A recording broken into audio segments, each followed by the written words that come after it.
Shalom Bapak Ibu Saudara-saudaraku yang terkasih dalam Tuhan Yesus Kristus. Selamat malam, salam sejahtera bagi kita semua dimanapun saudara-saudara berada. Selamat datang kembali di Renungan Kristen pada malam hari ini. Kiranya kekuatan dan sukacita oleh Roh Kudus melimpah dalam hati dan kehidupan saudara semua, dan semoga saudara-saudara semua dalam keadaan sehat-sehat selalu. Pada malam hari ini, sebelum kita mendengarkan renungan firman Tuhan, mari terlebih dahulu kita berdoa. Segala pujian, syukur, dan hormat, serta kemuliaan bagi Allah kami yang kekal dan kudus, Bapa di dalam kerajaan sorga, Bapa yang kami muliakan, di dalam nama Tuhan Yesus Kristus. Kami mengucap syukur Tuhan, oleh karena pertolongan-Mu di sepanjang hari, kami boleh dimampukan Tuhan untuk melewati hari ini, melakukan tugas tanggung jawab kami, mengerjakan segala aktivitas kami dengan pertolongan Tuhan. Saat ini ya Tuhan, kami hendak mendengarkan firman-Mu. Berilah kami pengetahuan dan bimbinglah kami, agar apa yang Engkau firmankan dapat bekerja sesuai kehendak-Mu. Bukalah hati dan pikiran kami untuk menerima dan mendengar firman-Mu. Kiranya firman-Mu ini dapat kami lakukan di dalam setiap kehidupan kami dan menjadi berkat bagi kehidupan kami. Berfirmanlah ya Tuhan, kami sudah siap menerima firman-Mu. Di dalam nama Tuhan Yesus Kristus kami berdoa. Amin. Bapak Ibu Saudaraku yang terkasih, ayat renungan kita pada malam hari ini terdapat dalam Injil Yohanes pasal 6 ayat 9 yang berkata demikian. Di sini ada seorang anak yang mempunyai 5 roti jelai dan 2 ikan. Tetapi apakah artinya itu untuk orang sebanyak ini? Bapak Ibu Saudaraku yang terkasih, kisah dari Tuhan Yesus memberi makan 5.000 orang sebenarnya berbicara tentang penuaian berkat melalui mujizat yang diberikan kepada murid-muridnya. Pada waktu Yesus hendak mengasingkan diri ke tempat yang sunyi, banyak orang mendengar dan mengikuti Tuhan Yesus. Saat itu murid-muridnya datang kepada Tuhan Yesus dan berkata, "Guru, apa tidak sebaiknya Guru mengatakan kepada orang-orang banyak supaya pergi ke desa-desa sebelah ini untuk cari makanan dan sekalian penginapan, sebab hari sudah mulai malam?" Namun Yesus berkata, "Kamu harus memberi mereka makan." Mendengar itu, murid-muridnya kaget, tetapi mereka segera melakukan apa yang Tuhan perintahkan. Hingga akhirnya ada seorang anak kecil yang membawa 5 roti dan 2 ekor ikan. Datanglah anak ini ke hadapan Tuhan Yesus, dan Tuhan Yesus berkata, "Berikanlah kepadaku." Dan anak ini memberikan semuanya. Setelah itu, Tuhan Yesus memegang roti dan ikan. Dia menengadah ke atas sambil mengucap syukur. Dia mulai memecah-mecahkan roti dan ikan itu, lalu memanggil murid-muridnya untuk membagi-bagikannya. Mungkin mereka heran dan saling berpandangan, tetapi yang luar biasa, mereka taat. Begitu taat, mujizat pun terjadi.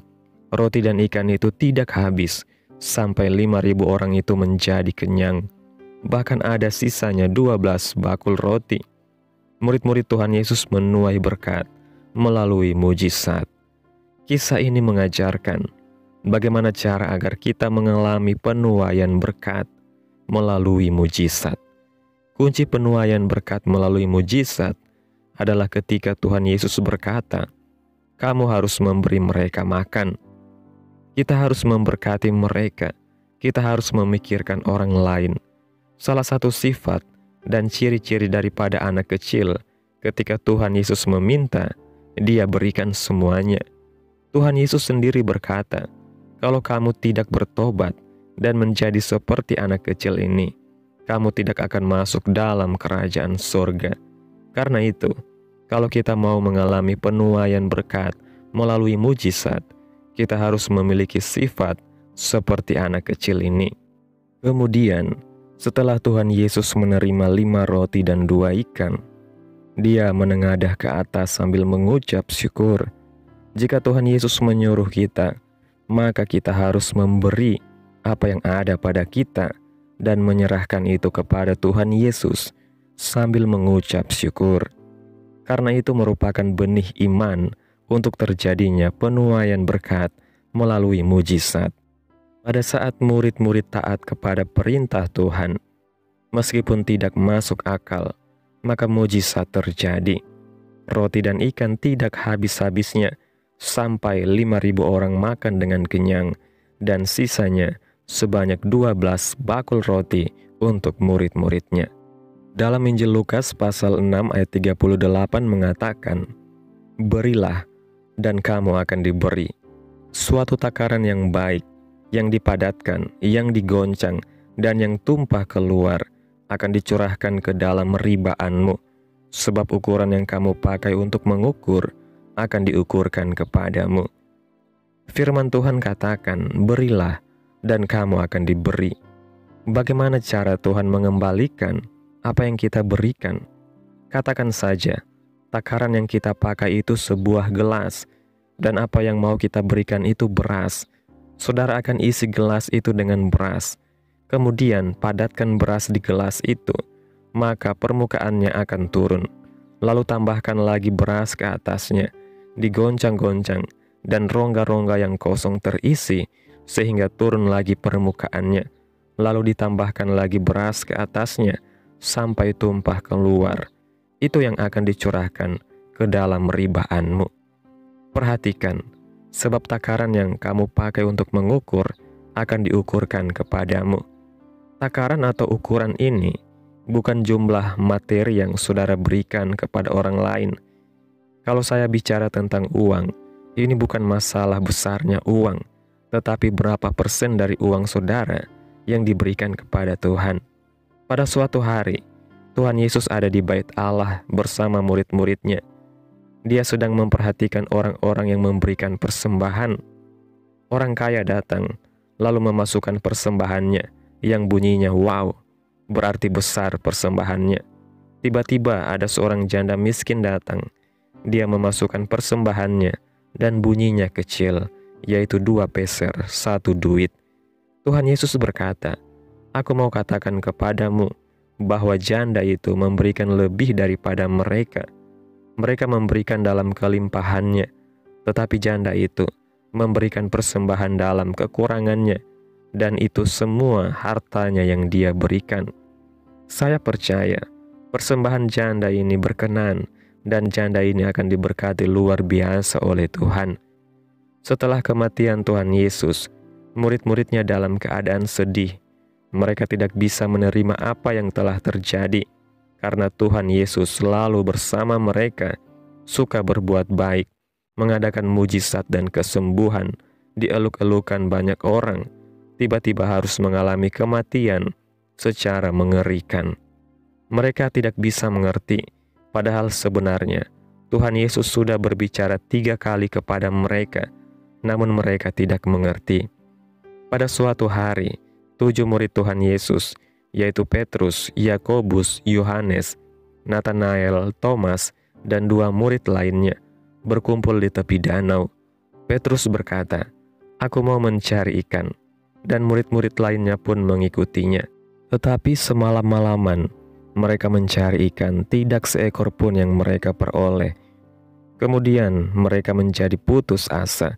Dalam keadaan seperti itu, tiba-tiba Tuhan Yesus ada di tepi pantai untuk menolong murid-muridnya. Tuhan bertanya kepada murid-muridnya, "Hai anak-anak, adakah kamu mempunyai lauk pauk?" Mereka menjawab, "Tidak ada." Mereka tidak tahu kalau itu Tuhan Yesus. Lalu Tuhan Yesus dengan sabar berkata, "Kalau begitu, cobalah tebarkan jalamu ke sebelah kanan perahu, kamu akan memperoleh ikan." Yang luar biasa, walaupun tidak masuk akal, mereka tetap taat. Mereka bisa taat karena mereka hidup intim dengan Tuhan. Ketika mendengar suara itu, mereka merasakan ini sepertinya suara Tuhan Yesus.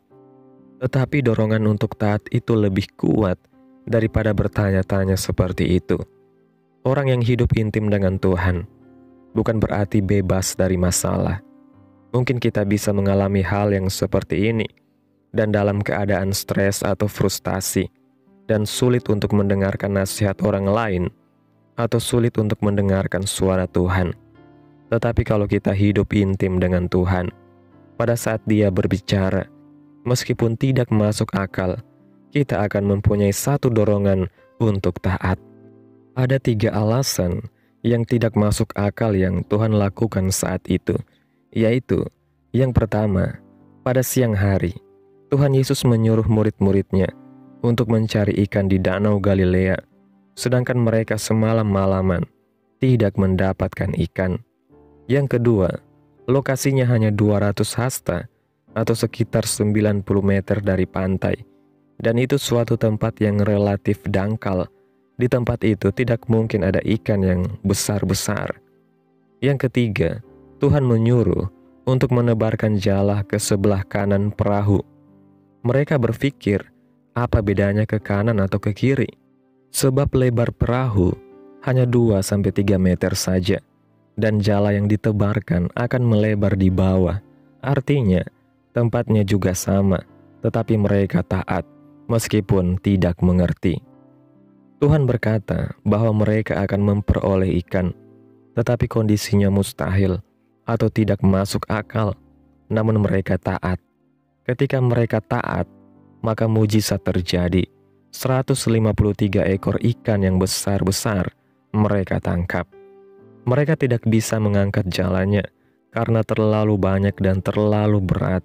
Akhirnya, mereka minta bantuan dari teman-teman yang lain, dan karena dekat, mereka cepat bisa datang sehingga beramai-ramai jala itu dihela ke pantai dan mereka bisa menikmati berkat 153 ekor ikan yang besar-besar. Menuai berkat melalui mujizat tidak bisa sendiri. Saudara membutuhkan orang lain. Kalau ada di antara saudara yang berpikir, waduh, berkat kalau dibagi-bagi nanti habis, sudahlah buat saya sendiri saja. Hal ini malah membuat saudara tidak akan mendapat apa-apa, atau mungkin mendapat berkat, tetapi tidak bisa menikmati, karena tidak ada kuasa untuk menikmati.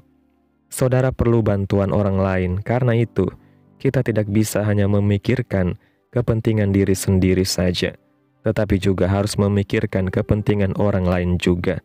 Seperti doa Tuhan Yesus dalam Injil Yohanes pasal 17, di mana Tuhan Yesus berkata, Bapa, kalau mereka sudah sempurna menjadi satu, dunia akan tahu, dunia akan melihat, dunia akan percaya bahwa Engkaulah yang mengutus aku, dan bahwa Engkau mengasihi mereka. Bapak Ibu Saudaraku yang terkasih, kesimpulan renungan pada malam hari ini. Dari renungan ini kita belajar bahwa penuaian berkat melalui mujizat tidak datang begitu saja, tetapi ada kunci-kunci yang harus kita terapkan dalam hidup kita. Pertama, memiliki hati yang memberi, seperti anak kecil yang memberikan 5 roti dan 2 ikan tanpa ragu. Kita pun harus belajar untuk memberi dengan hati yang tulus. Tuhan tidak melihat besar kecilnya pemberian kita, tetapi melihat ketulusan hati kita dalam memberi. Kedua, mengucap syukur dalam segala hal. Tuhan Yesus sendiri, sebelum membagikan roti dan ikan, terlebih dahulu mengangkatnya dan mengucap syukur. Sikap hati yang bersyukur membuka pintu mujizat dalam hidup kita. Yang ketiga, ketaatan kepada Tuhan, bahkan ketika perintahnya terasa tidak masuk akal. Murid-murid Yesus menebarkan jala ke sebelah kanan perahu. Meskipun secara logika, tidak ada perbedaan antara kanan dan kiri. Namun karena mereka taat, mereka mengalami mujizat besar. Yang keempat, hidup dalam kasih dan kebersamaan. Penuaian berkat tidak bisa dinikmati sendirian. Kita harus belajar berbagi dan peduli kepada sesama, karena dalam hal kebersamaanlah Tuhan bekerja dan menyatakan kasih-Nya. Jika kita ingin mengalami penuaian berkat melalui mujizat, Kita harus belajar memberi, bersyukur, taat kepada Tuhan, dan hidup dalam kebersamaan serta kasih. Tuhan ingin kita menjadi saluran berkat bagi orang lain, dan ketika kita melakukannya, Dia akan mencurahkan berkat yang berlimpah dalam hidup kita. Amin. Tuhan Yesus memberkati. Demikianlah renungan firman Tuhan pada malam hari ini. Biarlah menjadi berkat bagi saudara yang sudah mendengarkan. Dan untuk menutup renungan pada malam hari ini, mari kita berdoa. Terima kasih Tuhan Yesus yang baik. Segala pujian, hormat, dan kemuliaan bagi Engkau Allah yang kudus. Kami bersyukur Tuhan atas pertolongan-Mu, penyertaan-Mu, juga atas kasih dan berkat-Mu dalam hidup kami. Kami berbahagia dan bersyukur atas kebaikan Tuhan dalam kehidupan kami. Terima kasih buat penyertaan Tuhan di sepanjang hari yang telah kami lewati. Hingga pada malam hari ini, kami boleh bersyukur lagi di hadapan Tuhan melalui doa dan renungan pada malam hari ini. Terima kasih buat firman-Mu. Kami bersyukur untuk firman-Mu pada hari ini. Engkau mengajarkan kami untuk menjadi pribadi yang suka memberi, penuh syukur, taat kepada perintah-Mu, dan hidup dalam kasih terhadap sesama. Terima kasih karena Engkau telah menunjukkan bahwa berkat-Mu tidak hanya untuk dinikmati sendiri, tetapi juga untuk dibagikan kepada orang lain. Ajarilah kami untuk selalu taat dan percaya, bahkan ketika keadaan terlihat mustahil. Seperti murid-murid yang menebarkan jala di tempat yang tidak masuk akal, biarlah kami juga belajar untuk percaya bahwa ketika kami mengikuti perintah-Mu, Engkau akan menyediakan berkat yang melimpah. Tanamkan firman-Mu dalam hati kami masing-masing, dan mampukanlah kami untuk dapat melakukan firman-Mu sesuai dengan kehendak-Mu. Biarlah perkataan-Mu menyegarkan jiwa kami, menghidupkan hati yang lemah dan lesu, dan membangkitkan harapan dan kasih. Berkati umat-Mu yang sudah mendengarkan firman-Mu hari ini. Berkati di setiap saat, tempat, dan kondisi hidup mereka, agar senantiasa selalu merindukan dan membutuhkan firman-Mu sebagai pelita kebenaran yang memerdekakan dan penghiburan yang menguatkan. Ajarilah kami bahasa firman-Mu dan bimbinglah kami untuk selalu hidup sesuai kehendak-Mu, agar kami selalu dekat kepada-Mu. Kiranya Engkau terus memberkati kehidupan kami, keluarga kami, sanak saudara kami, daerah tempat tinggal kami, bangsa dan negara kami, pemerintah-pemerintah kami. Biarlah semuanya dalam perlindungan-Mu ya Tuhan, dan jadilah sesuai kehendak-Mu yang terbaik bagi kehidupan kami. Hamba berdoa ya Tuhan, buat umat-umat-Mu yang sudah mendengarkan renungan pada malam hari ini, yang saat ini sedang mengalami sakit penyakit, pergumulan masalah, kebutuhan ekonomi. Kiranya Tuhan jamah kehidupan umat-umat-Mu, sembuhkan sakit penyakit mereka, pulihkan keadaan umat-umat-Mu, berkati perekonomian mereka, serta berikan jalan keluar dalam setiap pergumulan masalah yang umat-umat-Mu sedang hadapi. Dan ajarlah kami ya Tuhan, untuk selalu berharap dan percaya sepenuhnya kepada Tuhan Yesus. Pada malam hari ini ya Tuhan, kami akan beristirahat dalam tidur kami. Tutup bungkus kami oleh kuasa-Mu. Hindarkan kami dari segala kecelakaan, mara bahaya, sakit penyakit, orang-orang jahat, kuasa-kuasa kegelapan, iblis, bencana-bencana alam, hal-hal yang tidak kami inginkan. Tuhan singkirkan, Tuhan jauhkan, Tuhan hancurkan, hanya di dalam nama Yesus. Kiranya Engkau sertai dan lindungi kami di sepanjang malam ini, sehingga kami boleh bangun besok pagi dengan tubuh yang sehat, kuat, serta diberkati Tuhan. Terima kasih Tuhan Yesus. Inilah yang menjadi doa kami. Mari sama-sama kita berdoa. Bapa kami, Bapa kami yang di surga, dikuduskanlah nama-Mu, Datanglah kerajaan-Mu, jadilah kehendak-Mu di bumi seperti di surga. Berikanlah kami pada hari ini makanan kami yang secukupnya, dan ampunilah kami akan kesalahan kami, seperti kami juga mengampuni orang yang bersalah kepada kami. Dan janganlah membawa kami ke dalam pencobaan, tetapi lepaskanlah kami daripada yang jahat, karena Engkaulah yang mempunyai kerajaan, dan kuasa, dan kemuliaan, sampai selama-lamanya. Amin. Selamat malam, selamat beristirahat. Tuhan Yesus memberkati dan menyertai kita semua. Amin.